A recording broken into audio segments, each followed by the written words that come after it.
Good afternoon, Sudha. अब चलो के Hi, hi. Hi.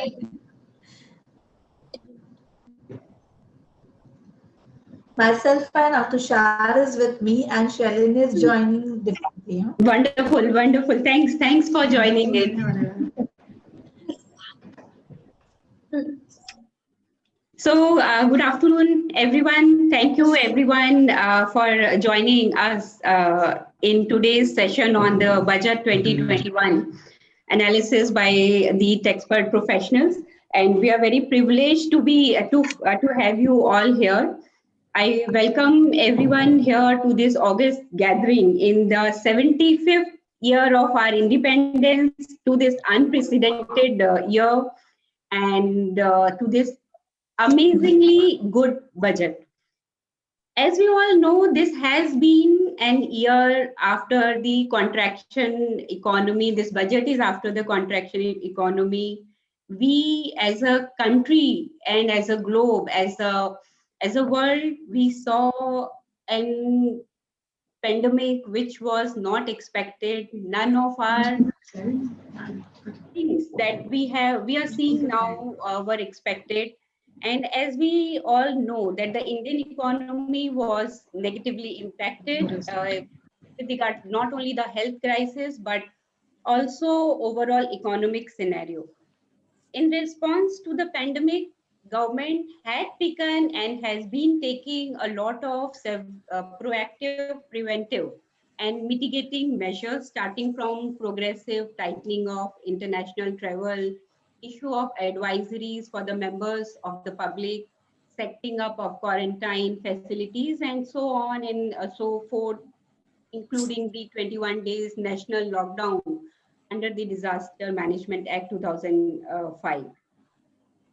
Besides the preventive and proactive steps, the government also announced lot of special economic and comprehensive package under the Atmanirbhar Bharat of 20 lakh crore, which was equivalent to 10% of the India's GDP, to fight this COVID-19 pandemic in India.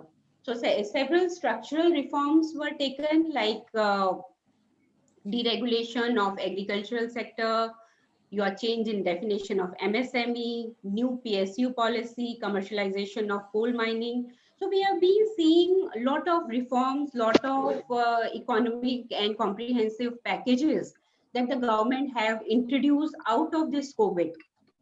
And because of all this situation, the GDP it has is estimated as released by the National Statistical Office. It is estimated that the real GDP is contract by 7.7% in 2021 as compared to the growth of 4.2% in 2019-20. So this is the whole scenario amidst which the budget 2021 has come. The budget 2021 has come. Now, what exactly the budget? I know. So let us now jump to the topic of our discussion today, budget 2021. So I know a lot of people, lot of professionals are really angry with all the confusing, useless, unwarranted changes in the tax provisions. So our laws, in any case, our tax laws are always in making. However, leave alone a few of the tax provision. If you see budget as a policy-wise, it is fantastic budget. It is a fantastic budget, and as it can be seen from our markets, the way they have jumped, the way they have reacted to the budget, one of the most one of the biggest jump that the stock exchange has taken after the budget. So that in itself is showing that the budget is very promising and it shows the path of growth. So as you know, I'll say that my 7-year-old son. So what he does in the lockdown, he used to sow the seed, and every day then he'll come back to me, Mama, I've sown the seed, but it is not. I can't see anything. I can't see anything. So, but now we have a plant out of that seed.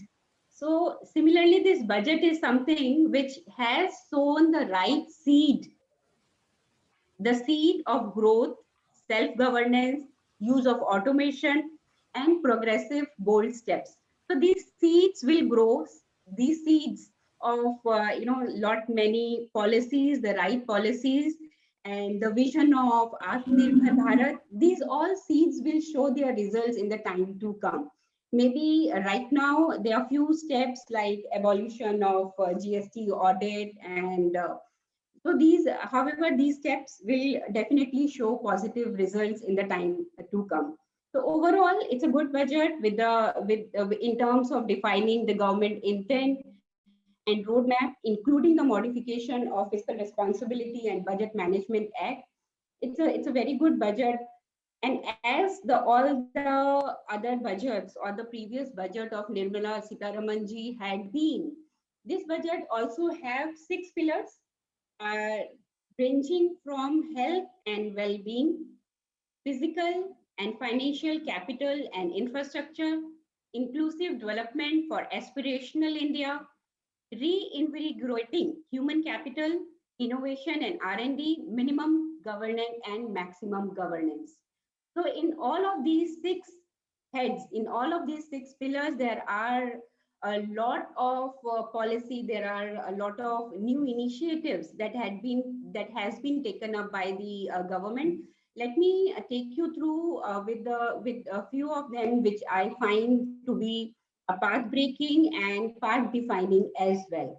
So with regard to the health and well-being, the government has set up the holistic policy and holistic approach towards the health, including the preventive, curative, and overall well-being. So supplementary nutrition program and Poshan Abhiyan, it has been proposed to be merged and launched as Poshan 2.0. The Prime Minister Atmanirbhar Swasth Bharat Yojana is proposed to be implemented with an outlay of 64,180 crore over a period of 6 years. There shall be support for health and wellness centers, strengthening of NCDC, and expanding integrated health and information portal. One of the most important change and that is proposed to be introduced is introduction of National Commission for Allied Healthcare Professionals bills. For the first time, the government plans to introduce the voluntary vehicle scrapping policy, under which they plan to phase out old and unfit vehicles. This will help in encouraging fuel efficiency, environment-friendly vehicles. And this is proposed that for the personal vehicles, it will go to the automated fitness centers after 20 years, and in case of commercial vehicles after 15 years. So this is how the whole of the voluntary vehicle scrapping policy, which is proposed to be introduced in the health and well-being pillar of the budget. Apart from this, the PLI scheme is which was introduced by, which is very progressive scheme under to promote the manufacturing in India, and it's which was introduced in April 2020 with regard to the mobile and other electronic sector. It is proposed to be now extended to 13 sectors.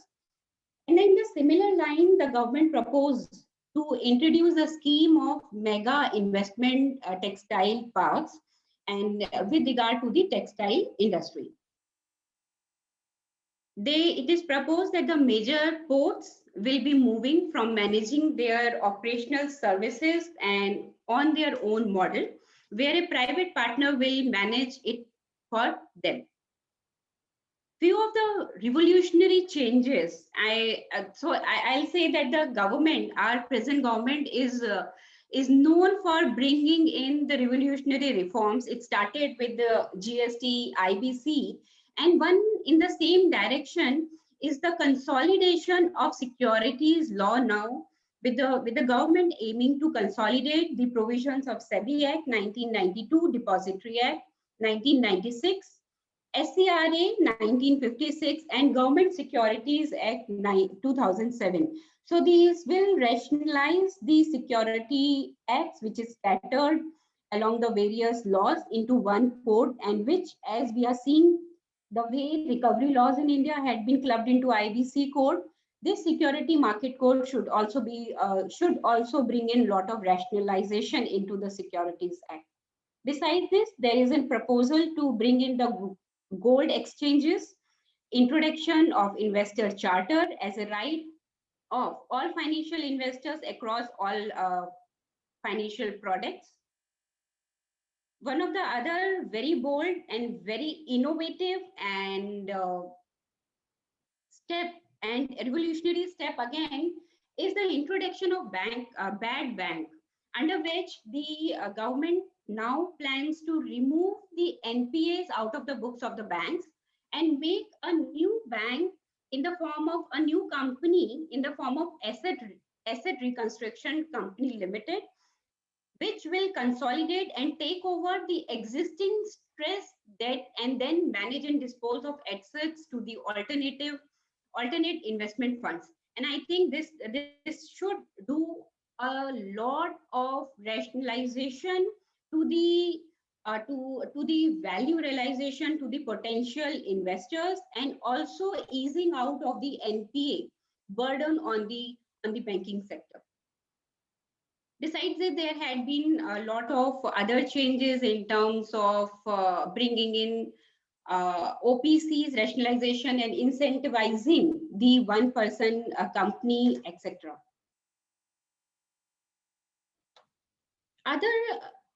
As we all know, that the Modi government is known for using the technology to its best of its benefits. In the same line, they had introduced the faceless assessment, and now they are planning to enhance it to the NCLT as well.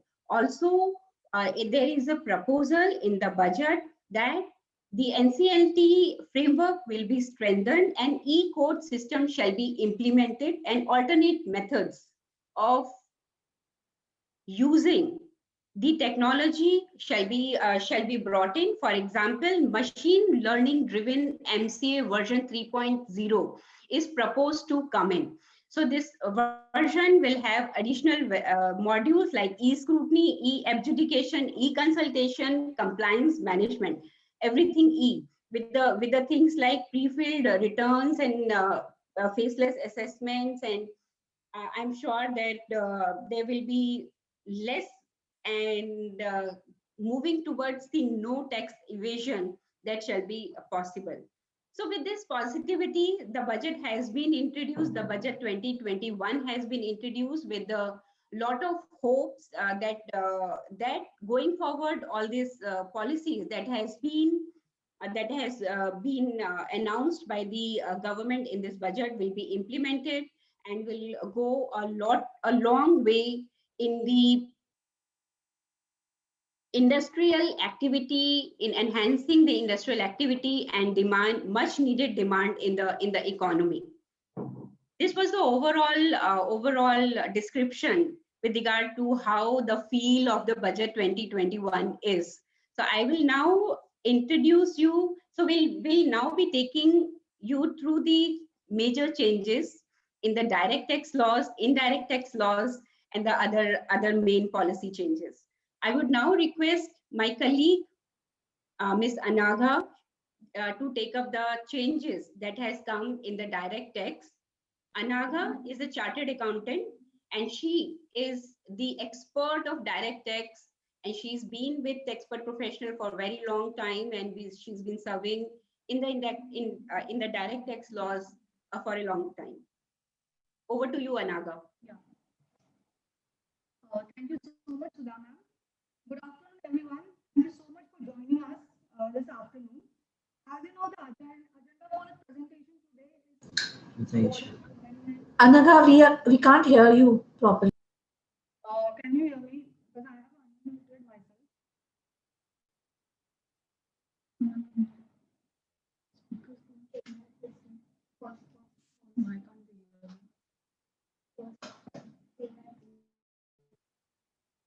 Now can you hear me?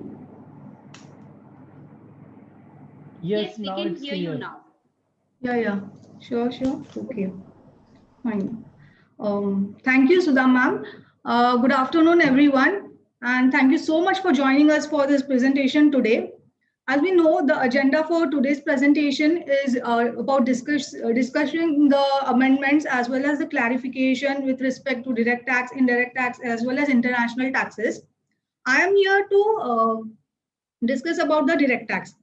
As we know, our finance minister, Nirmala ji, she gave a budget speech yesterday, and we got a fair idea of the direct tax proposals which are proposed or introduced in the budget. But prima facie on reading, we understand that there might be very less amendments or the amendments are not much. However, on the perusal of the memo, if we go through the memo, we get an understanding that a lot of amendments has been made which are applicable to the corporates, non-corporates as well.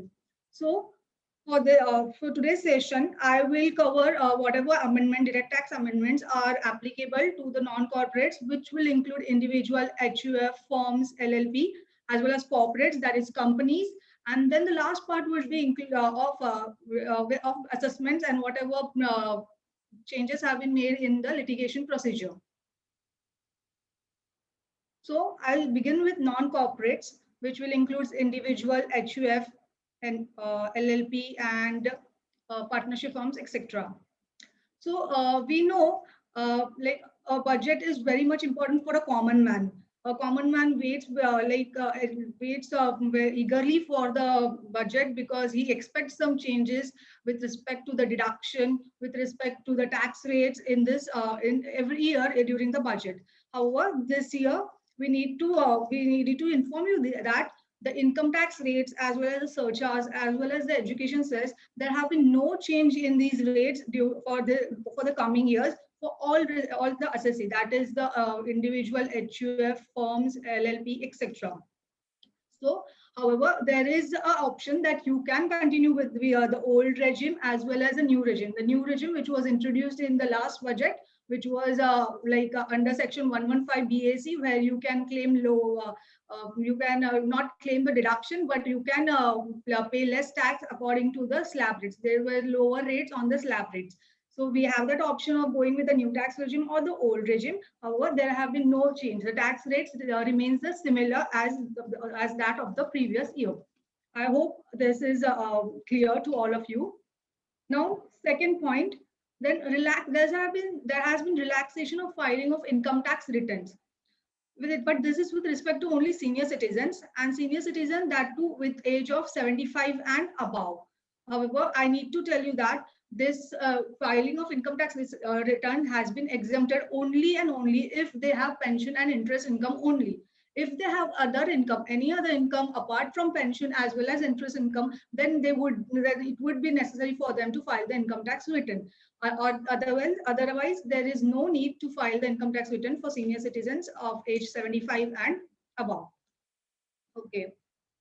Now, the third amendment was relaxation advance tax installment on dividend. Now we know as per section 233 or 34C of the Income Tax Act that on failure of payment of advance tax or shortfall of payment of advance tax, we need to pay a certain amount of interest. However, we need not pay this interest if we incurred certain amounts of certain lists of incomes during the year, and that income include like capital gains, profits and gains which are occurring for the first time. So because these incomes are such incomes which there's no certainty that they would arise in the current year. So in respect of this, if you pay the advance tax installments even after incurring this liability, the interest would not be applicable. So in this income list, that is the capital gains as well as the profit and loss which are occurred for the first time, the budget has introduced one more income, which is the dividend income. So in case if you incur a dividend income dividend income, but the tax liability will only arise on the payment as well as the declaration of the dividend, because we know there is no certainty regarding the accurate calculation or of the dividend, when it will be received, how will it be received, and what would be the calculation. So to reduce the burden on the assessees, the budget has made this amendment that the dividend income would be included in those list of income, wherein you can pay the advance tax after the liability has been occurred or after the dividend has been declared or paid, that is on receipt basis. Also, the important point to notice here is that here this dividend income only does not include deemed dividend income, which is under section 222E. This is applicable only to the dividend income which is exempt under which was earlier exempt under section 1034. Now it is taxable in the hands of shareholder. I guess this point is clear. Moving forward, this is a new clarification, a new amendment which has been made. The income tax return, earlier we knew that salary details as well as the tax payment, TDS details, they were pre-filled in the income tax return, because the income tax website used to catch these details from the form 16 or as well as bank statement or form 26As. However, from this year, the budget has introduced that the income tax return will also reflect if you have any kind of a capital gains or any kind of dividend income or any kind of interest income, that too during the year in the income tax return. So that now if this takes into like if this is this procedure or this government budget.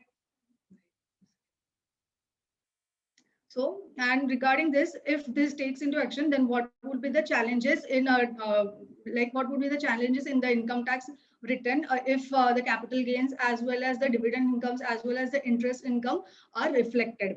First will be increasing the reporting disclosure, because you would since capital gains would be reflected, then you would need to disclose your capital gain demat accounts, details of whatever shares have been purchased or sold during the year.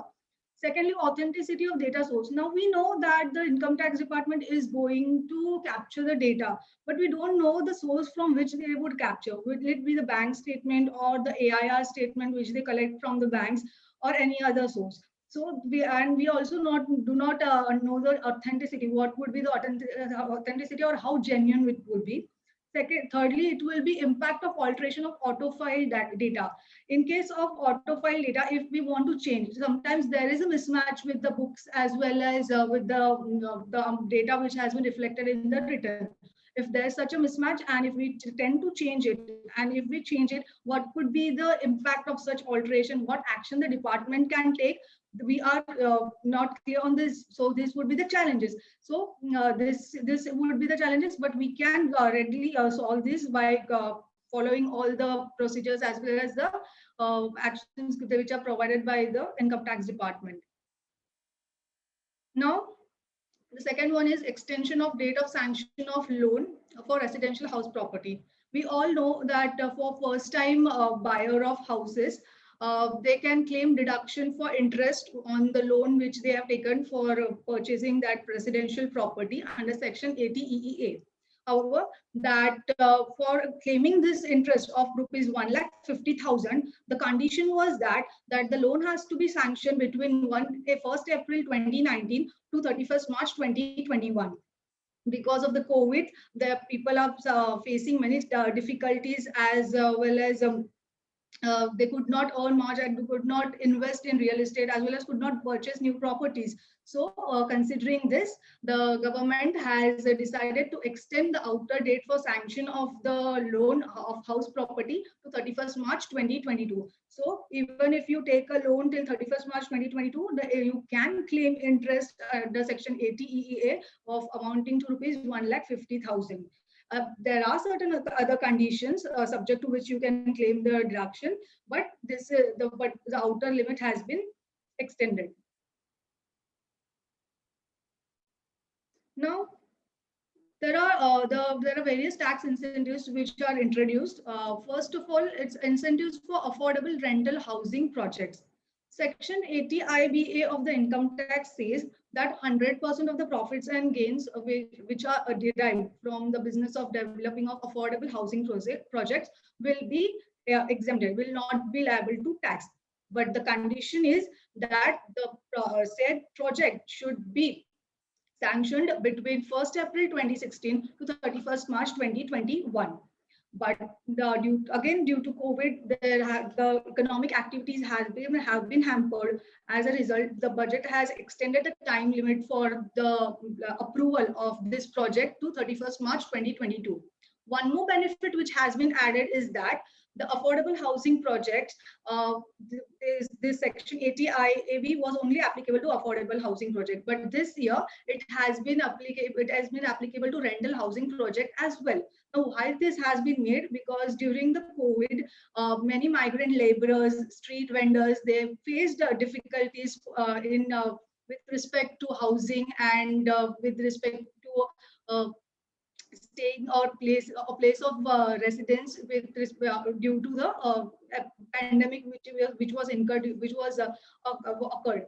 So to help those migrant laborers and street vendors and other people, the government has decided that deduction under section 80 IBA will be applicable to rental housing projects as well.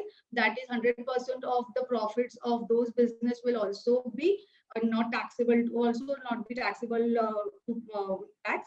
And also the condition which says that the affordable housing project should be approved within 31st March of 2022 is applicable to rental housing project as well. Now this one is an important one. Leave travel conveyance scheme exemption for this. There is an exemption for this. So the most important point is that this is going to be applicable from FY 2020 to 21. We know currently the provision under section 10(5) that what is leave travel conveyance. So that is a kind of remuneration which is provided by the employer to the employee if he wants, if he is on a leave to undertake any kind of leave activity or anything. So however, due to COVID, there were many restrictions on the travels, and the employee could not travel from one place to another or any other, and could not utilize the leave travel allowance. So the budget has decided that concession or assistance which is given in lieu of the LTC will also be provided, will be exempted during this budget year, during the coming assessment year. So we tried to cover as much amendments which were made regarding the non-corporate sector. Now we'll move forward to the corporate one. First of all, corporates, there's a rationalization of provisions for relating to tax audits. Initially, we knew since they are due as a COVID relief, the government had increased the tax audit limit from 1 crore to 5 crore, provided that you take 95% of your conduct 95% of your business transaction in digital mode, and that is not in cash mode. So, but and because that was a relief, that was a COVID relief which was given to small business as well as to everyone. But even now in this budget, that limit has been increased from 5 crore to 10 crore. The condition remains the same. That is, you should have less than 5% of cash transaction. That is 95% of your cash of your transaction should be in digital mode. In that condition, your tax audit limit will be increased from 5 crore to 10 crore. So you will be liable to tax audit only if your turnover crosses 10 crore rupees. Next is relief to trust. Relief to trust, it is covered under section 1023 FC. So this particular amendment has basically given to small trusts which are engaged in providing education, which are educational institutions or hospitals. So these all institutions and trusts, they need to follow the compliances, tax compliances, only if the particular receipts exceed a particular limit. That is usually 1 crore rupees. So they have decided to grant a relief to these small trusts, and accordingly the turnover or the gross receipt limit has been extended from 1 crore to 5 crore. So only if their annual receipts during the year of these charitable trusts and educational institution increase above 5 crore, then only they will be liable to tax compliances, or else the tax would be exempt. Next, I'd like to continue with the startup benefits. Startup benefits are covered under Section 80 IAC of the Income Tax Act. Startup, we understand that if you open an eligible startup, if an assessee opens an eligible startup or begins an eligible startup, then its profit, 100% of the profit will be exempt for 3 consecutive years out of any of the 10 assessment year. He can choose any of the 3 assessment years for 3 of the assessment year for claiming exemption with respect to tax. However, there's a condition that the startup the project or the startup needs to be approved within particular time limit, and the time limit is again from 1st April 2019 to 31st March 2021. So the budget or the government this in this budget has again extended that time limit to 31st March 2022. So even if you set up or you establish a startup till 31st March 2022, you can still claim benefit, and your profits can still be the 3 can be claimed as deduction or claimed as exemption for 3 consecutive years in any of the 10 assessment years. Further, capital gain exemption. Now talking about this, we know for Section 54 GB of the Income Tax Act, it deals with exemption of capital gains. And majorly it deals with exemption of capital gains when there is a transfer of residential property. It says that if you have made a sale of residential property, whatever capital gains arise, that would be exempted only and only if you make those investment, if you use that proceeds to invest in the equity shares of a startup company. Further, the startup company has to utilize that consideration to purchase a fixed asset within 1 year, and that should be that should be prior to due date of the filing of returns. And that in that case, the capital gains, whatever you have earned, will be exempt from tax. But the condition for this exemption, to avail this exemption, was that the residential property should be transferred prior to 31st March 2021. Now, the government has given a relief in this particular aspect. It has said that it would be okay even if the residential property is transferred up to 31st March 2022. So if the residential property is transferred up to 31st March 2022, you can still claim capital gain exemption under Section 54 GB of the Income Tax Act. This is a very important, what we can say, a clarification rather than an amendment. It's a clarification given regarding to the employee's contribution, which is given to the employer and which the employer needs to deposit. So as per the normal provision, when an employer receives receives any claim or any amount as a contribution to the provident fund or superannuation fund or any social security fund, to claim deduction of that while calculating the profits and gains from business and profession, he needs to deposit that in the particular fund on a required due date. Now here, the due date means the date on which he is required to deposit that amount in that particular fund as per the respective act. It may be the PF Act or ESIC Act, which has the due dates of 21st of each month. But now what has happened is some employers do collect the claims and amount from contributions regarding ESIC PF from the employees. However, they do not deposit. Now another section comes into play. That is Section 43B. 43B is regarding payment, that it allows deduction only on payment basis. Now, what does this section say? This section says you can claim deduction or for particular expenditure or payment, or provided if you had made the payment before the due date of filing of return. But I need to mention here that, and the Act also mentioned that Section 43B applies only to for employers' contribution and not to employees' contribution. So employees' contribution, for claiming deduction of employees' contribution, that is covered under Section 36, and the due date means the due date which is required to the date where the amount is required to be credited to the fund. And in 43B, it covers employer's contribution, and here the due date means the due date of filing of return. So, but many of the employer, they used to claim benefit under this section by saying that the employees contribution fund, they used to not pay in the into the respective authority, and they used to claim deduction under section 43B. So the government had made a clarification stating that this for section 43B is compulsory and mandatory only applicable to the employer's contribution. So in case the employee has failed to deposit the employee's contribution in the respective fund, that would not be allowed as deduction in calculating the profits and gains, even though if he has deposited that amount before the due date of filing of return as per the provision of section 43B. Because he has to, because that is always covered in section 36 of the Act, Income Tax Act, and that says that the due date is the date which requires the employer to deposit that amount in the particular fund, that is 21st or according to the respective Act. So that's a good clarification which has been made, and there were several Supreme Court rulings which said that 43B is applicable to employees' contribution as well as employers' contribution, but it has overthrown or made the Supreme Court judgment null and void, and it has given a clear clarification that 43B will not be applicable to employees' contribution.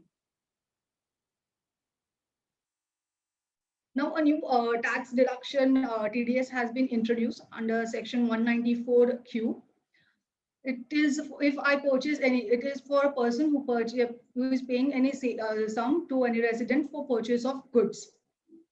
So however, it is applicable only if the purchase of the goods is of the value of purchase of goods is exceeding 50 lakhs rupees. There's another one condition that if the turnover should not increase 10 crore in the preceding financial year, that is the preceding financial year of the previous year.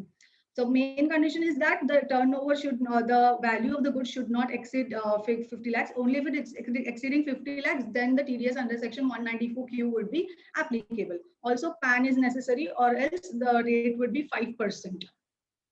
Further, this provision, that is TDS under section 194Q, would not be applicable if a transaction is already covered under TDS provision existing chapter 17 and on TCS provision 206. But there is an exception. If there's a transaction which is covered under section 1A of section 206, which speaks of a seller who receives an amount greater than 50 lakhs for any sale of goods, then that for that particular assessee, the TDS would be deducted under this section 194Q. Now the thing is, the arises was like, what would happen if both are applicable? So both are applicable. In case with TDS and TCS both are applicable, the higher of the rate would be applicable to that particular assessee. And the important applicability, we always know that in budget year, the applicability is always from April 2021, if the particular budget is for 2020-21. But in this case, this TDS would be applicable from 1st July 2021 and not from 1st April 2021. Another section which has been proposed is TDS, TCS on non-filer at higher rates. Your non-filer means non-filing of income tax return. Earlier, we know that to collect TDS, they had made it mandatory that you have to quote your PAN, or else the TDS would be deducted at 20%. Hence, quoting of PAN was one of the good step which was taken by the government.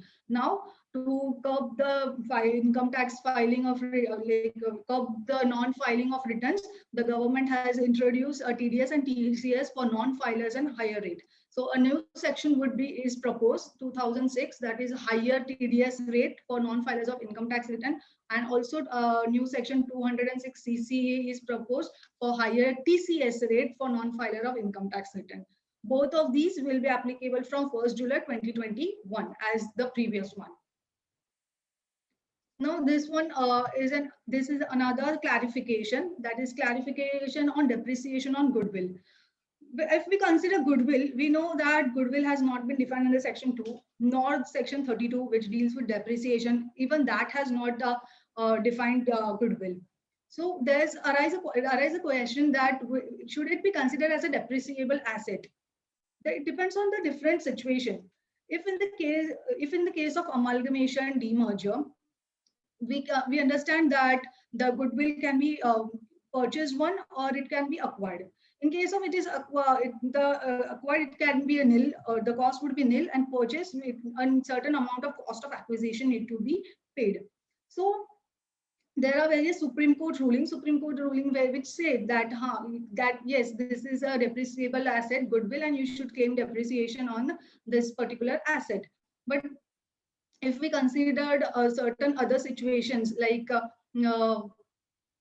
certain other situation like amalgamation and all, though in that case, if we acquire a goodwill, it is normally at the nil cost, or for the amalgamating company it is always at the nil cost, because all the goodwill at the written down value has been transferred to the amalgamated company. So the justification for depreciation again is a depreciation is unclear and is uncertain. Also, if even if the goodwill is acquired, we the whether the goodwill will appreciate or depreciate, it depends on how the business performs. So we cannot justify depreciation on goodwill the way we can justify the depreciation on intangible assets. So the government has made a clear clarification that henceforth no depreciation will be allowed on goodwill, and goodwill will not be considered as a depreciable asset.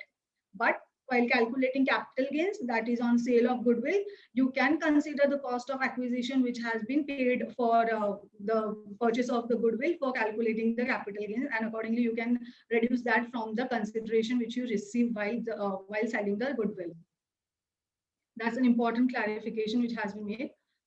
Next, I'll deal with assessments and litigation. This is the most important part, and currently it's very much into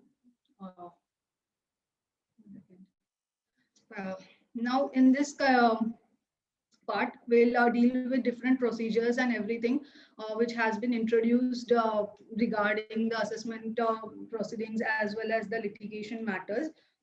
Then we know that the government has introduced several steps like to reduce the physical hearing and paperwork with the department. So it has introduced faceless appeals, faceless hearing, income tax assessment scheme, etc., wherein you can go for faceless assessment, upload the whatever submission you want to make on the income tax website. Now with respect to this, now they have increased this procedure, and the procedure will study that whatever the faceless procedure regarding faceless assessment and everything amendments which have been made, I'll mention about that. But now for time being, I'll mention about the the time limit. There has been amendment in the time limit for issuance of notice under section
a reduction in GST rates, at least to starting with a GST rate of 5%. So had it been these expectation being met, the tourism and the traveling sector would have gone to a very greater extent, starting from 2021.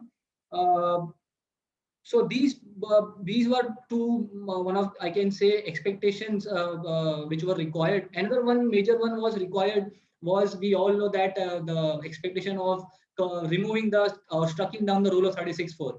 Now we all know that this 36(4), we cannot expect the government to remove altogether this rule of the 36(4). However, a basic expectation of a person who's registered at GST, he just like in VAT, we all know that in case of J1, J2 differences. Now, if there was a difference in J1, J2, there was a specific circular, if I remember, circular number 9, that you have to provide more than 50% of your vendors, the reconciliation of more than 50% of vendors, which covers 90% of the mismatch cases. Similar expectation was required from the trade perspective, from the industry perspective in the GST, that if there is a mismatch in your 1 and 2A, at least allow us to this extent and not allow us to give you the entire reconciliation, which is a very time consuming and a very time bounding task to do. These things are not being considered by department, and we have not seen this expectation being done from the budget perspective. Another, I can say, from industry perspective, one more important amendment which I can say is in respect of to boost. Now government is looking to boost exports now, to ensure that the refund should be in in a proper structure. Now when we apply for refund, we all know recent change in the definition for turnover, where I have to prove that my transaction value of export is less than it is more than the 1.5 value of the domestic transports. Now there is no definition of this 1.5, the domestic turnover. It is on the whims and fancies of the department. It is whims and fancies of the respective cases. There is no clear-cut straight-jacket formula for that. This may lead to more and more time-consuming process for refund, and ultimately leading to blockage of working capital and what you can say, your your refund is not getting crystallized, it is not getting liquefied at a very at a great extent and easily.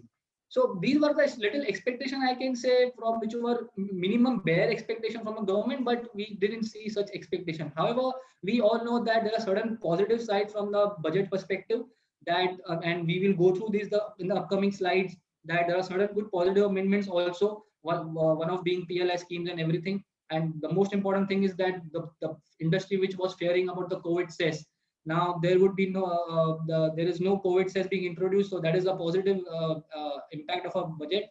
Now I would like to go through the important amendments being made from the GST perspective. So we as a taxpayer professionals, we have tried to analyze this from of IDT budget in three aspects. One is into GST, which we have tried to look on in a very broad, in a very detailed manner.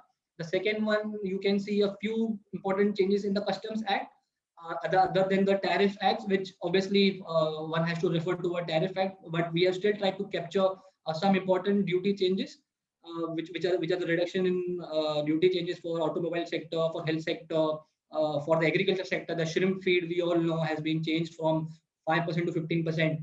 Now, and the third section is in respect of other key important proposals of the departments, which is in relation to the schemes and certain changes in the GST system itself. So let us go through this GST regarding changes. The first important change is under section 7 itself. Now we all know there was an entry in the provided in the schedule 2 that if there is a supply of goods or by an unincorporated association to its members, so it was said that it will be considered as goods.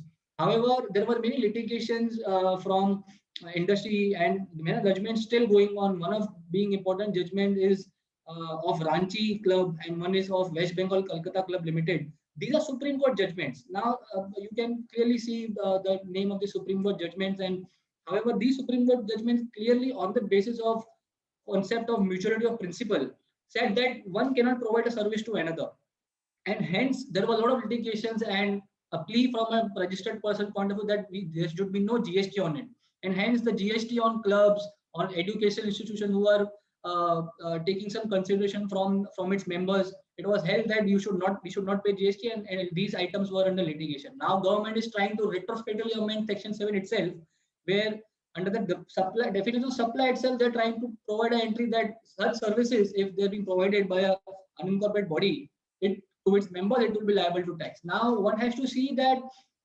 obviously one can say department, from a department point of view, if I have to play a devil's side, department would always say that such services are always liable, and that is why we have made a retrospective effect. However, one has to see from legal point of view whether such retrospective amendment in the charging section itself can be made or not.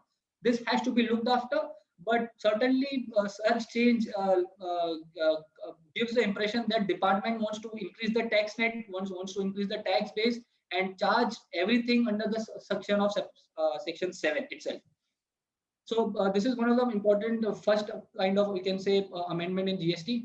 Second one is in relation to input tax credit. Now we all know that, as we discussed, that if we want to take a credit under there are certain conditions we provide in section 16 that you have a duty paying document, the tax should be paid, and etc. etc.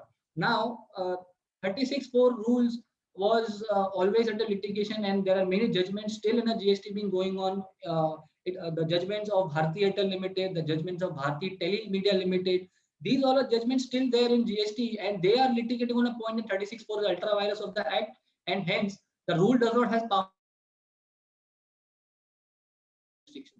Now to negate all this, to overcome all this, what department is trying to do, basically from this budget, if we have a closer look, we have got an understanding of department is trying to amend the act itself, and hence negate all these judgments, and where the pleas are being made by the legislative person that the rule cannot violate the law and it's being against the constitution.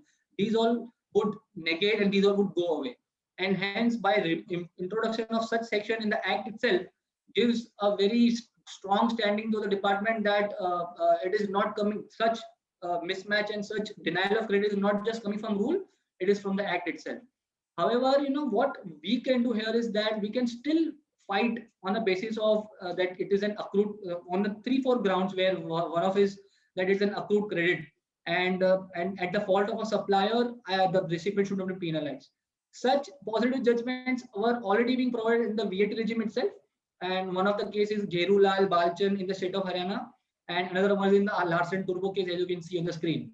So these two judgments, apart from there are 3-4 more judgments. The main important judgment which I have tried to put it here is, and the rationale and the larger point which I am to prove here is that even though there has been changes in the act itself, but we can still challenge the credit itself, the denial of credit itself on these points, that by doing a reliance on these cases. So this is one of the important, very important change in section 16.2, where one has to look at it that and has to take a conscious call while taking the credit. And if the registered person is very keen on taking the credit, obviously one can litigate and take reliance on these pre-GST cases. However, the plea that the rule should not override the act would go away now, and that would not be a base anymore to say that the 36.4 is ultra vires. One important change now is there in our GST is that there has been an omission of mandatory requirement of getting your accounts audited by a professional. Previously, we all know that a reconciliation statement separately 9C was required to be filed, and a 9C was required to be authenticated and certified by a chartered accountant or by the respective professional defined in the section of the GST Act. However, there has been a slight change, you can say, from industry perspective. Obviously, it's a very great move that one has to do the reconciliation himself and provide the GSTR 9 along with 9C. So basically, the change is that GSTR 9 has to be filed annually, which we all already are aware of. Now, they have specified that the 9C will have to be self-certified basis by the company itself along with 9. So one can expect that the tables or the format of 9C, which is currently there, might shift towards GSTR 9, and altogether the GSTR 9 along with the reconciliation of numbers of the supplies reported in GST returns vis-a-vis in the audited financial statement would be reconciled below the 9 itself, and it will be self-certified by the company. One important thing here is that the obligation has been shifted from a chartered accountant to the management or the board of directors of the company itself to furnish this annual return, and to the main important thing is they have to self-attest these reconciliation statement. So you can say there is a not much of difference in terms of reporting of things. The reporting would be the same. However, just there has been change of the obligation, you can say, from the specified professions to the management of the company. Another important change here, we all know that it is right from the Finance Act, where previously it was introduced that there was a lot of litigation that if I file a 3B late, and if I have to pay interest on supply which I have reported late in a subsequent 3B, whether I should be paying GST on a gross value or it has to be on a net value, which is only on the cash component. There were judgments which speaks about that since ITC credit was already accrued to you, you already had the credit, and only the net liability was supposed to be paid by the registered person. The interest has to be paid on your net. However, however, there was a press release by department subsequently stating that the department should not demand interest on the net gross liability; it should be on the net liability. However, we have still found cases that department are still giving us notices to pay the GST on the gross component. To negate all these, to overcome all these challenges, department itself has now amended retrospectively the section 50 and categorically stated that any interest, if you want to pay on your late payment of any outward supply, it has to be on a net basis, which is only on the cash component and not on the gross component. So it is a very welcome move from the finance budget, and I think the unnecessary litigations and the compliance cost, filing of replies to the notices by the department would go away. There are now this is in relation to the IGST sections, IGST Act. There are 3 important changes made in section 16 of IGST Act. Now, when we look at a Section 16 Act, we all know that it speaks about zero rated supply. Now, zero rate supply includes exports out of India and also those supplies to made in SEZ.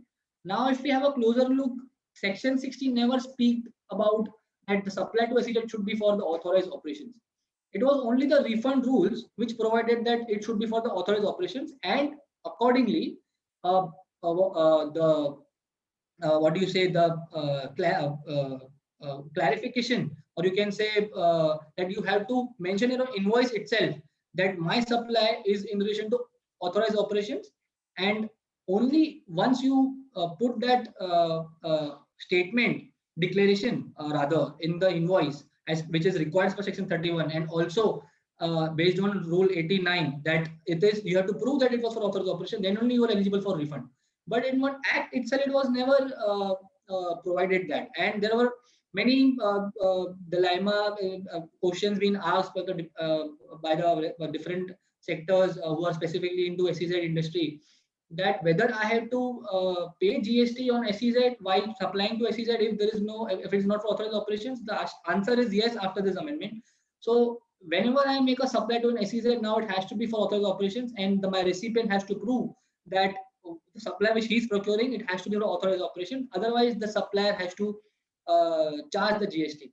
Now, obviously, the burden would be on this section. Recipient should ensure that in respect of goods, he has to prove the nexus.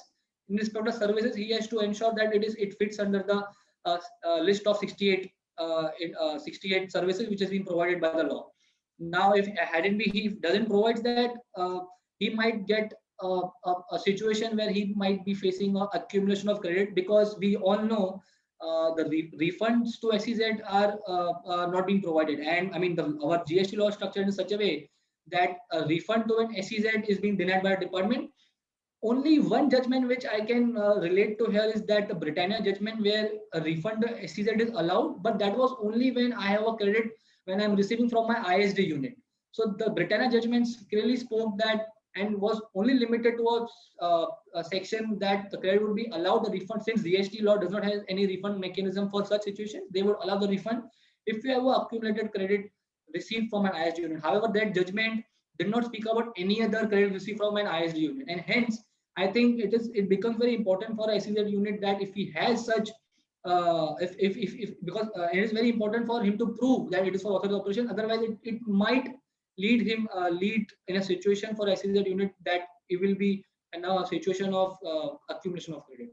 So this is a very important change, and I think which has to be looked out by SEZ units. Second one is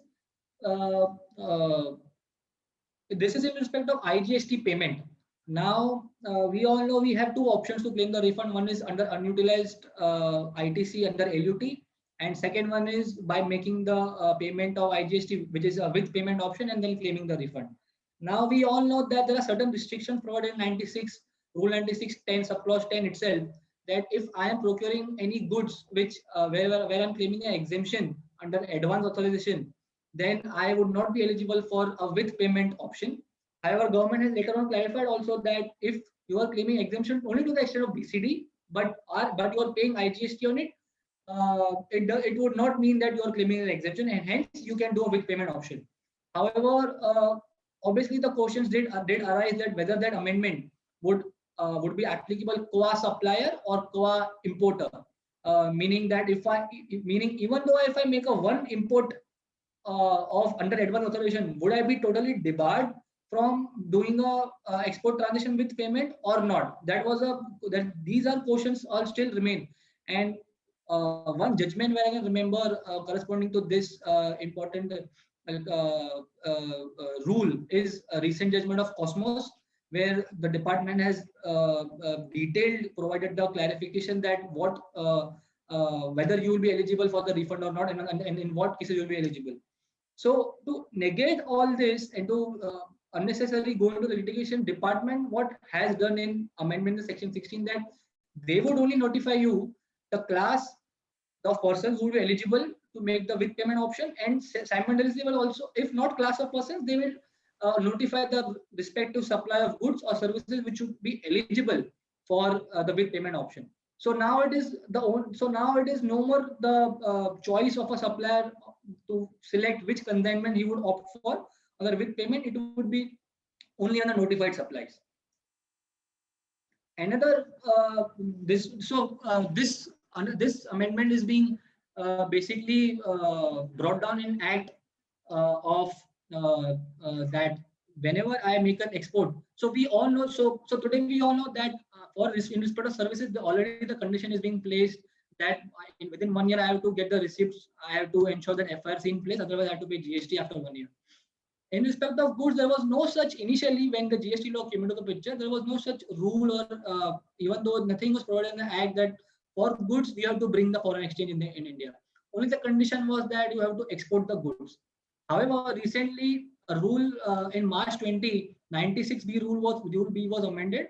96B was introduced through a notification in March 20, and it was provided that even for goods you have to ensure that a FRC is in place and you should receive the money. In respect now, government, the finance ministry, what we can see from this change is that they are trying to be proactive, and again they want to unnecessarily avoid a litigation where registered person would again plea that this is only provided in rule and nowhere it is being provided in act. Now to negate this, this is a proactive measure by the government where they have brought in the act itself now that even for goods you have to ensure that FRC is in place. Now now the condition is that it has to be within the timelines as provided in FEMA, which is I understand presently is 9 months. However, this can be extended by making an application to RBI by showing a sufficient and reasonable cost. Only during the last COVID period for exports till July 20, the RBI through RBI separate RBI notification, the date was extended from 9 months to 15 months, but that was only for exports till July 20. Post July 20, we'll again have to move back to the original time limit of FEMA, which is 9 months, which can also be extended by RBI. So basically, what we have to ensure, being an exporter, that not only for services, also for the exporters of goods, we have to ensure that we are receiving the money at least within 9 months to 1 year timelines in respect of goods and services respectively. So this is a proactive measure by the department, and as I said before, that the department is trying to change the act itself so that the litigations are being gone away and by just a mere introduction in by just mere mention in rules. Other small key changes where I can say which requires our hindrance, which requires our heed, is that the definition of self-assessed tax is being under Section 75 has been little amended. Now, what has happened under Section 75 that if there was any unpaid tax being paid as per Section 75 under GST 3B, so that was it should be covered. It should be recovered from a registered person with interest under Section 79. So even if you have any missed reporting in 3B and if you have filed late 3B, so it has to be recovered, and it takes a color of a self-assessed tax. Now it was only when there was a misreporting in 3B. Now what they're trying to include is that, but not in 3B. That mismatch would also cover here, and the self-assessed and to the extent of that mismatch would also be called and would also take a color of self-assessed tax, and hence I think it is very important to correctly report our GST 1 and GST 3B, without which even if there's a mismatch in 1 and 3B, the department would consider that as a self-assessed tax, that you have self-assessed that tax and you should pay interest on that, and it should be recorded under Section 79. So one has to be very careful while reporting 1 and 3B. Another small change is that whenever there's a detention or a seizure of a goods while they are under transit, if there is any contravention of provision, which usually happens when there is no proper EVA bill, or the EVA bill has cancelled, or EVA bill has expired, or the details of value in the invoice itself is not correct, or it is not getting matched with EVA bill, and basically there's a mismatch in invoice and EVA bill. Now, the order in respect of is such mismatch cases and such issues. Firstly, the officer detains the goods while being in transit, and it gives an order under Section 129. Now, to release these goods, the procedure separately is being provided under Section 129 that you have to pay the GST, you have to pay the taxes along with 100% of penalty. That is only to the extent of release. However, if you want to make an appeal against this detention, you have to file a refund route, so appellate route under section 107. And under section 107, to make an appeal, you have to do a pre-deposit of 10%. However, this is an additional condition being brought about by the finance minister, where also some equal to 25% of a penalty will have to be paid against the order of detention. So in the order of detention, if there's a penalty being provided, you will also have to pay the 25% penalty apart from the basic 10% pre-deposit of tax, and a separate procedure for releasing the goods.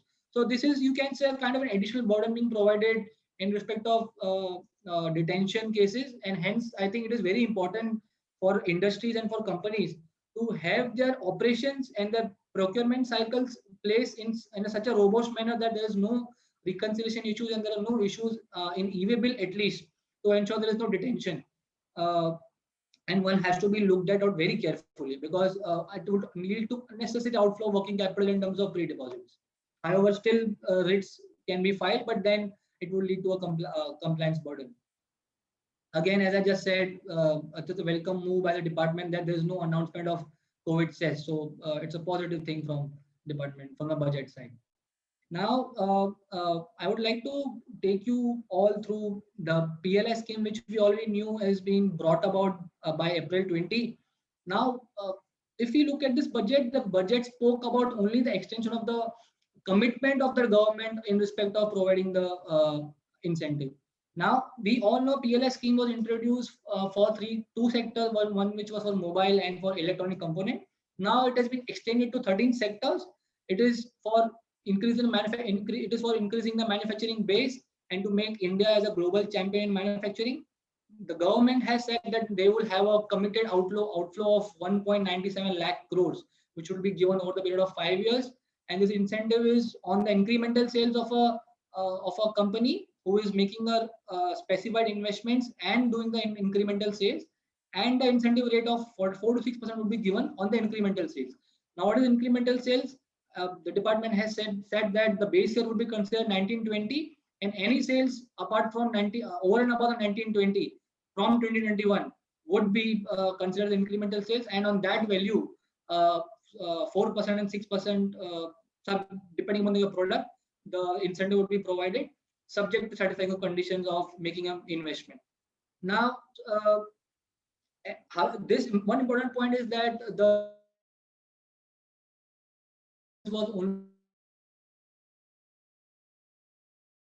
last date was has already been expired, which is July 20. However, the scheme has already also provided that it would be extended on a need basis, and hence the application can still be made. However, one has to ensure and have a important point to note here is that since it is the budget is capped by the government, that it would be only so as we all know today, also when we do an MES application, today we cannot do an MES application because the portal itself throws an error, and portal tells you about the information that the budgeted outflow on the MES for 6,000 crore. Now, if that has been met, there would be no further outlay, no further incentive. So it is like a first in first out basis, and hence it is advisable to file the application in product in like incentive scheme as soon as possible to ensure at least there is an eligibility from an eligibility point of view. Now, the sectors which are covered under PLI scheme are mobile manufacturing and electronic components, which we already know. Apart from that, there's a list of total 13 sectors which are being included in PLI scheme. The majority on which are the electronic side, the automobile side, the medical devices, and the food products, and some in telecom industry and specialty steel. Now, to make an application, the department we have also tried to list down the respective ministry or the department where we have to make an application, which is on the right hand side of a table. And at the eligible industry, all the 13 industries can make an application under PLI scheme.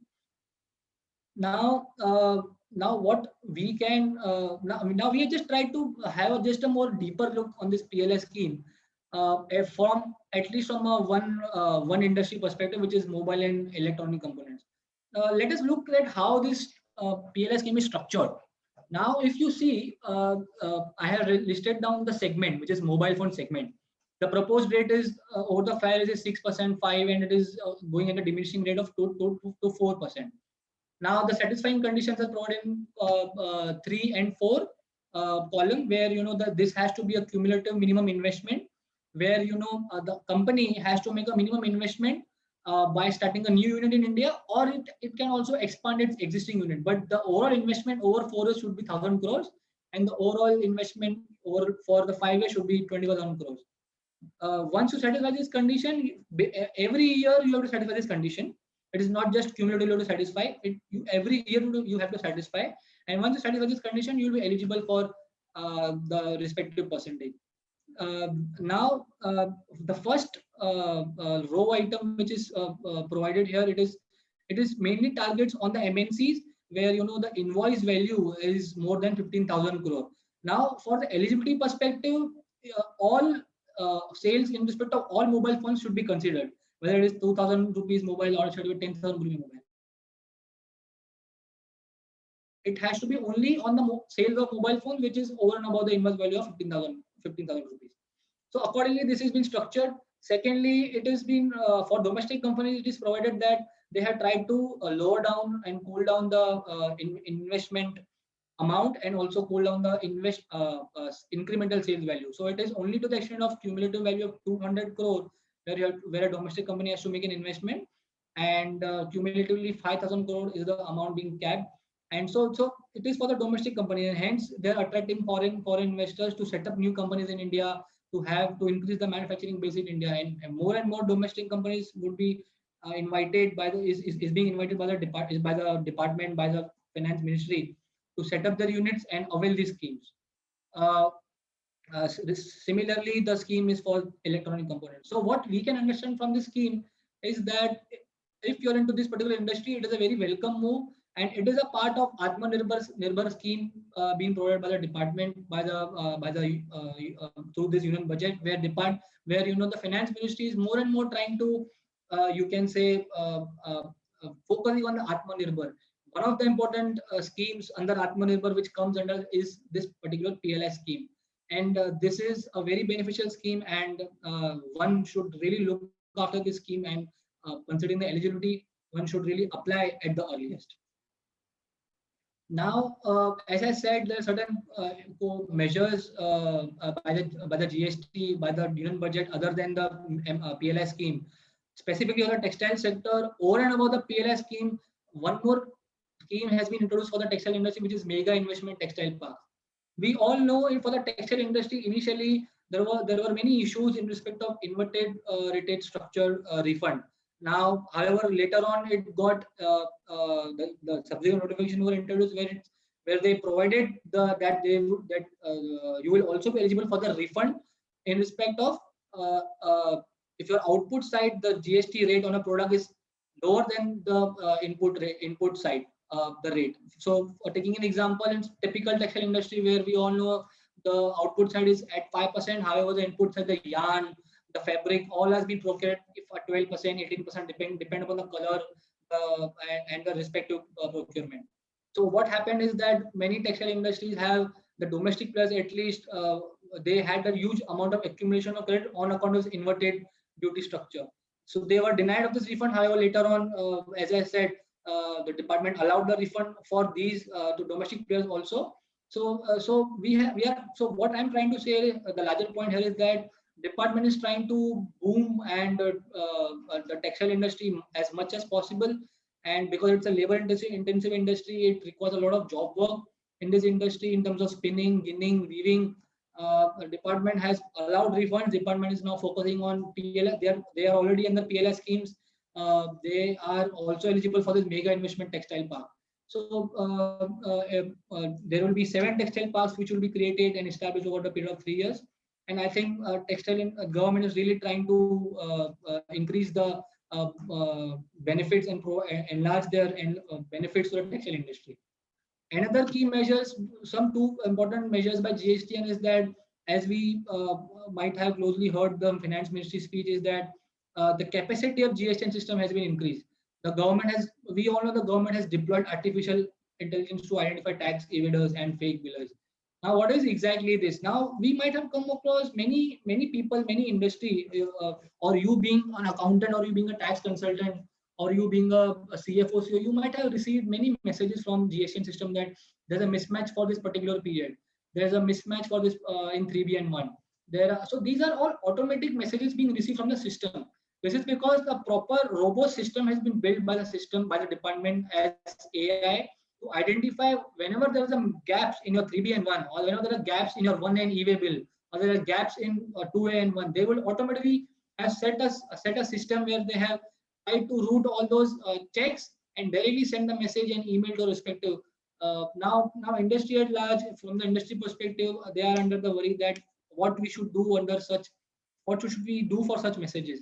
It is very important to have a track and keep an explanation with you for such reconciliation items, for such mismatches.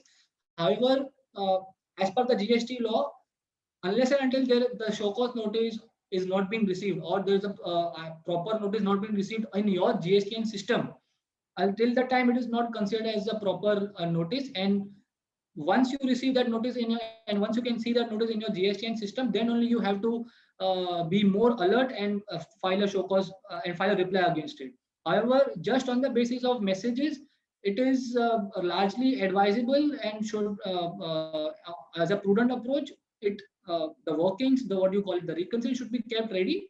However, it should not be followed strictly and replied directly to department just on the basis of emails. Now, one more point which I can relate to here is that the two-way matching, which I think I just maybe not has skipped just because of this point here. We all can see in today in our GSTN system that we are being getting an information, we are being getting an system already being placed that the communication system is valid. I mean, there's a communication system being provided to a supplier and recipient. It is simple like an Gmail. It's simple like an Gmail system where you can communicate with your, being a supplier, you can communicate with your customer as well as supplier. So that communication system is already being in place. These all are as a part of measures by the GST, where they have all tried to ensure that the system is robust, and now the systems are in place in GST so that more and more people can be brought on a tax net. Now, another important one small you can say is the government which has possibly tried to with which our finance minister has spoken about in this budget, in her budget, that they're trying to smoothen the GST compliances and remove anomalies in respect of inverted duty structure. While we obviously have a faith in our finance minister, we can see that down the line, e-way bill structures being directly over the GSR1 would be auto-populated from e-way bill. I would still require some more artificial intelligence from and more measures and more developments in a system perspective. But I think it is a very important positive move when the finance minister itself speaks that the people who are facing issues in inverted duty structure refund, we will try to simplify that. And we all know the judgment of VKC Food in the Gujarat High Court, which speaks about, which allowed the refund for services also. However, it was negated by the Madras High Court judgment, which speaks about services would not be included under Section 54. So it is still under litigation. However, we all have faith now based on the speech of finance minister saying clearly in his budget that we would try to remove these anomalies, and one should really look after that what all amendments would be made under the section itself, and one has to see whether the refund which is on about a service, whether it would be eligible or not, and hence the litigation which is still which is today going on between the which is being filed by the registered person under VKC in Gujarat High Court, in Madras High Court would all go away. The last section which here I'm to present here is in respect of customs. So there are major changes in respect of tariff perspective, whether changes are being made in the customs tariff. However, 2 or 3 important changes have been made in the Act itself. One being the time limit for filing a bill of entry. Today we all knew that the time limit for bill of entry was 1 year, 1 day after the goods have been received in the customs frontiers. So basically, I had one day time to file a bill of entry. Now what they have done is that they have asked you to file a bill of entry one day before that. And previously the days were considered as exclusive of holidays. However, now the post amendment, it will be inclusive of holidays. So I think the timeline to file a bill of entry has been made very stringent, and one has to ensure filing of bill of entry in a very timely manner under Section 46. Two more important changes or amendment I can say in custom perspective was amendments procedure for shipping bills or the bill of entry. Now we all knew under Section 149, if I am to make a very amendment in a bill of entry or a shipping bill, I have to satisfy the condition under Section 149. The condition under Section 149 speaks clearly that there should be documentary evidence at the time of the export itself. So for example, your invoice stated GSTN 07 and invoice number was 01. However, inadvertently in the shipping bill, you stated any other GSTN, or you stated some wrong invoice number. However, the documents have not been changed while making an amendment. The documents are same which were at the time of export, and hence one could have done this export. However, the main challenge here was that how to do the amendment, because till today the customs automation system is not such robust which does all these amendments, and it was all the manual procedure, and it was all at the whims and fancies of a officer and the registered and the importer. So it has to be done manually. However, now through this budget, it has been informed to the importers that the custom automation system is robust now, and they're trying to improve the system more and more, and such amendments can be done through the system itself. However, there's also, so it is a very welcome approach that the challenge where people were facing for amending of shipping bill of entry, specifically in refund cases of customs where your shipping bill documents were not matching with your invoice documents and you wanted to amend. It was a huge lengthy procedure in the manual procedure that you have to amend all these documents. Now they have informed and they have ensured that the custom automation system would be designed in such a way that that the officers would be able to do it in the EDS system itself.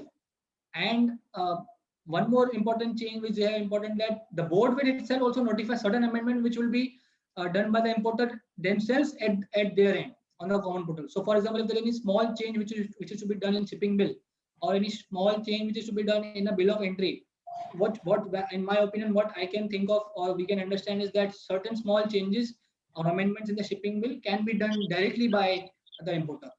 However, such amendments would be notified. The type of amendment which can be made will be notified by the board.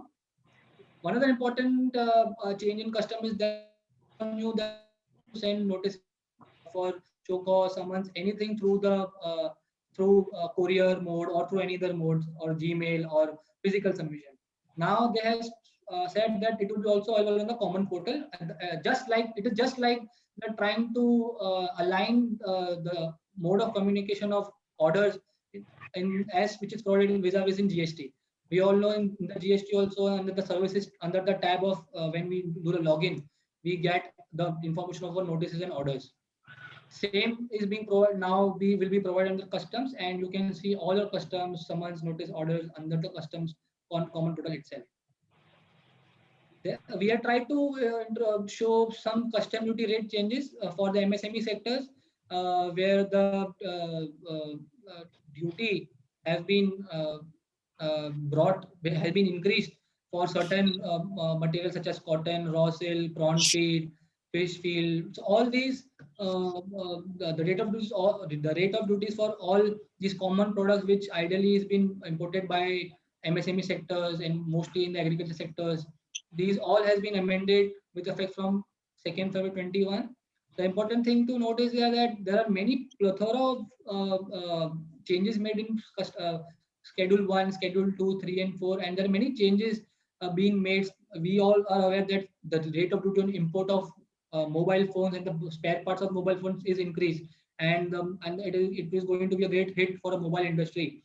However, there are certain other products such as cotton, prawn feed also which are going to be hit, and the rate of duty has been increased from 0 or 10 to 15. So we are trying to show only some basic and important for which is relevant for MSME sector. However, for a detailed tariff schedule, we have to look after the TRU and the custom notification. For auto sectors, it has been the rate of duty has been increased from 7.5 to 15. For metal, it has been increased to 10 to 15. From gems and jewelry sector, the rate of duty has been totally doubled. So all these industries are going to get a hit in terms of custom duty. However, there are other notifications which also have to be looked after, and these are will be applicable only from 2nd February 21. So from this, I would conclude my indirect tax, the budget from indirect tax perspective. I am very thankful for your time and that you all guys had taken time to for this session on DT and IDT. Now I would like to hand over to Sudha ma'am for her insights on some other points and give her inputs on some points.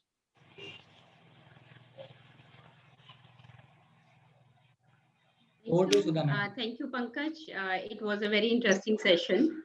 And thank you for taking us through. Thank you, Anaga, and thank you, Pankaj, for taking us through all the provisions and changes in direct tax. Now, I will briefly touch upon the changes that has happened with regard to the international taxation. With regard to international taxation and the external trade and India's external sector. So one thing that has emerged as a cushion for resilience in India is the India's external sector. As in the half year 2021, with regard to the steep contraction in merchandise imports and stable net service receipts, it led to the current account surplus. It led to the current account surplus of US $24.7 billion. So that's the positive because of the reduction in the imports and the stable net services receipts that we kept on getting during the period. Also, as far as the balance on the capital account is concerned, it was strengthened by the robust investment from the FDI and FPI inflows. These developments, have led to the accretion of foreign exchange reserves that rose to USD 580 billion as on December 25, 2020. So that's a paradox that at one end we are facing the pandemic and at other end our foreign exchange reserves are increasing. Also with regard to the FDI inflow, so the net FDI inflow during the period half year 2021 was at 23.8 billion, which was higher than the inflow of USD 21.3 billion in the corresponding period of previous year. So there has been a complete endorsement of India's status as a preferred investment destination amongst the global investors. And also the government, as you can see, has been doing everything to attract the foreign investment with regard whether it's a policy making or whether it's a tax provision. We have been seeing the implementation of the global best practices as far as the tax provisions are concerned. Also, if you see in the last budget, they had made the 100% exemptions for the investments from foreign sovereign wealth funds and pension funds on their income from investment in Indian infrastructure. Now to ensure, so it was subjected to some of the conditions now, which has been liberalized in this budget already. With regard to the budget, there have been a few key changes. Let me take you through the changes. One of the changes is that section 196D of the Act, which provides for the deduction of tax on income of foreign institutional investors from securities at the rate of 20%. Now, since the section provides for the specific TDS rate, the deduction have to be made at that rate only, and the benefit that is available under various double taxation avoidance agreement cannot be given at the time of tax deduction. So this section, Anaga, you can freeze here. So this section specifically gives the relaxation, and it is to provide the benefit of agreement at the time of tax deduction on the payment to foreign institutional investors. So it is proposed that there is a subsection to be inserted under section 196D to provide that in case of a payee to whom an agreement referred to the double taxation avoidance agreement refers to, then the tax shall be deducted at the rate of 20% or the rate of income tax provided in such agreement for such income as whichever is lower.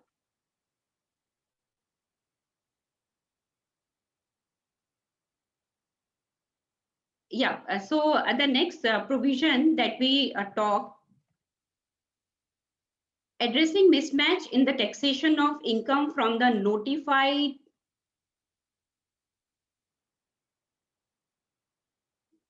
overseas retirement fund. So this provision this is also more of a relaxation that has been given in the budget to, and it brings on the clarity. There used to be mismatch in the year of taxability of withdrawal for retirement fund by residents who had opened such fund when they were non-residents. So when they were non-residents in India and the resident in foreign countries. So at present, what is the act says that the withdrawal from such funds may be taxed on the receipt basis in such foreign countries while on accrual basis in India.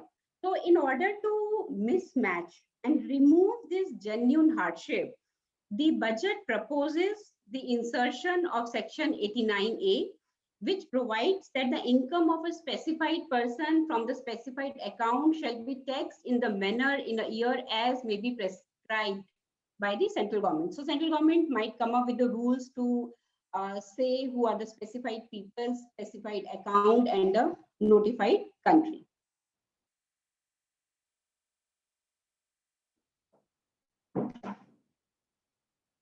Yeah, Anaga, you can.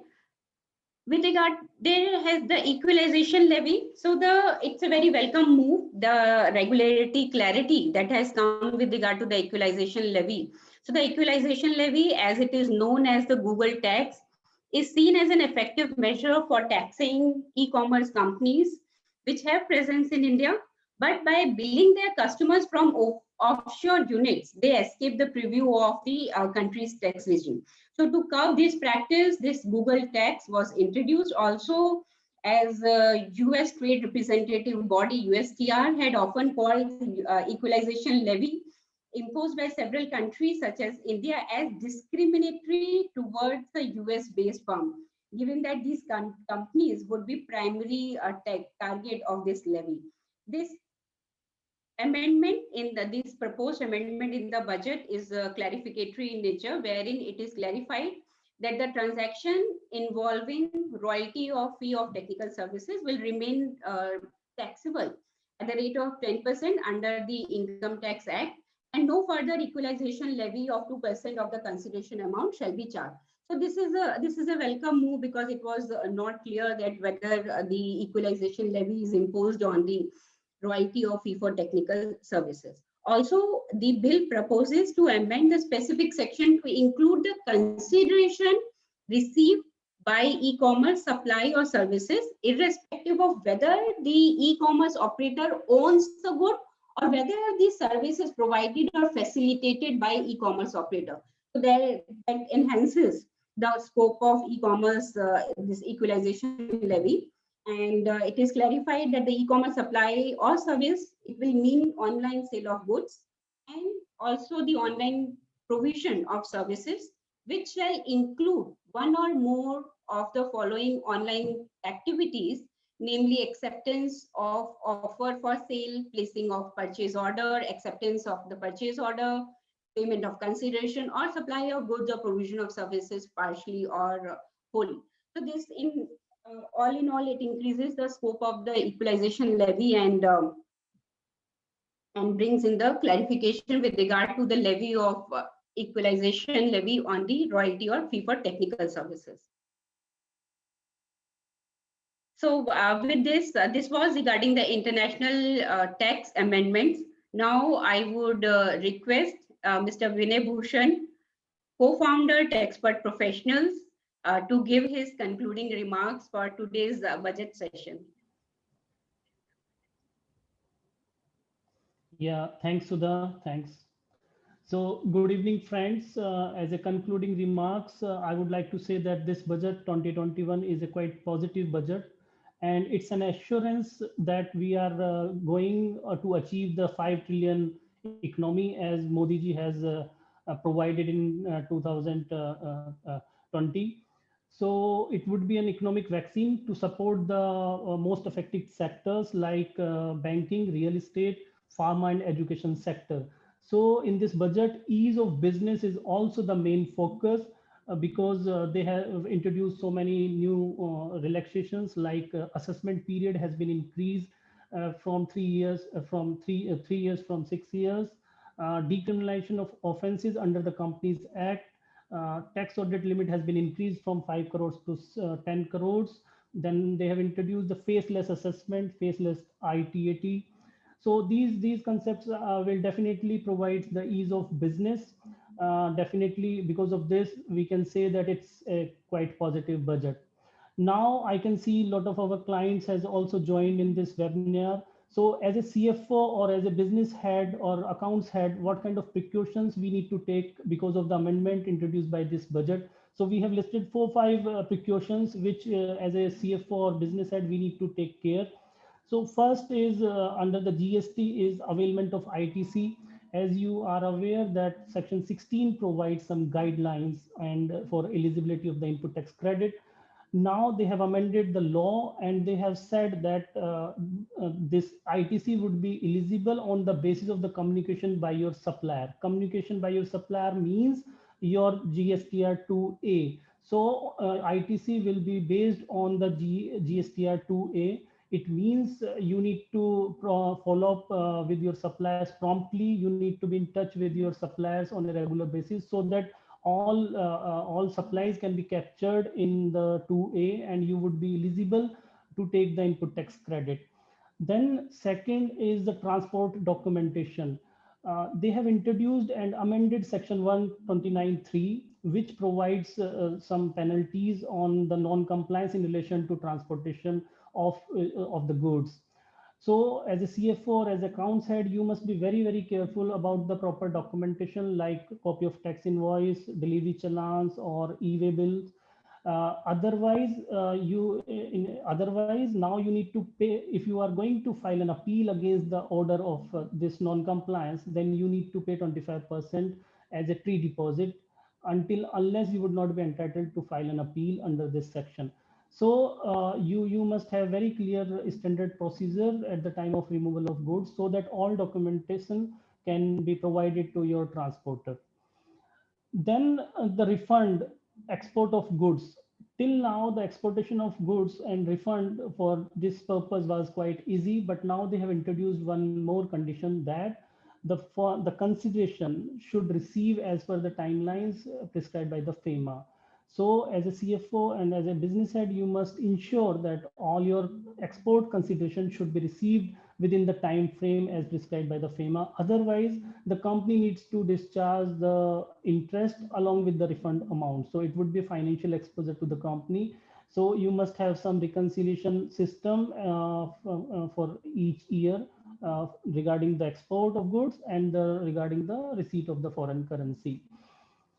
Then they have amended section 35 and section 44 regarding the reconciliation statement and annual return. Prior to this year, means previously chartered accountant need to certify the 9 and 9C. Now it is the obligation on the directors and the CFOs or the top management. They need to self-certify the accuracy and correctness of the GST annual return and GST reconciliation. So it would be an obligation imposed on the top management and the directors by this government. So as a CFO, you should be very, very careful about the correctness and the capturing of each and every figure of the GST in annual returns and 9C. So these are the few things on which you must be very careful and provide some good system in the company. On this note, we would like to close this webinar, and we are very thankful to all of you for your time and patience. And in case you have some queries or doubts, please feel free to call us or email us. We would definitely assist you in the resolution, to provide the practical solution. Thank you. Thank you very much for your time, for patience hearing. Thank you. Sudha, would you like to conclude this?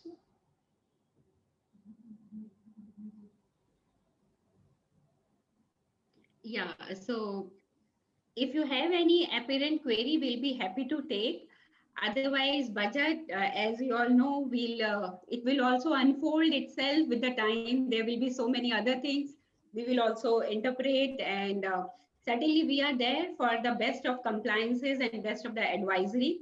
At Taxpert Professionals, we always ensure that your business interests are always taken care of, and you are in the compliance zone always. So we'll if you have any queries, otherwise we'll say thank you to you, and till we meet next. Thank you.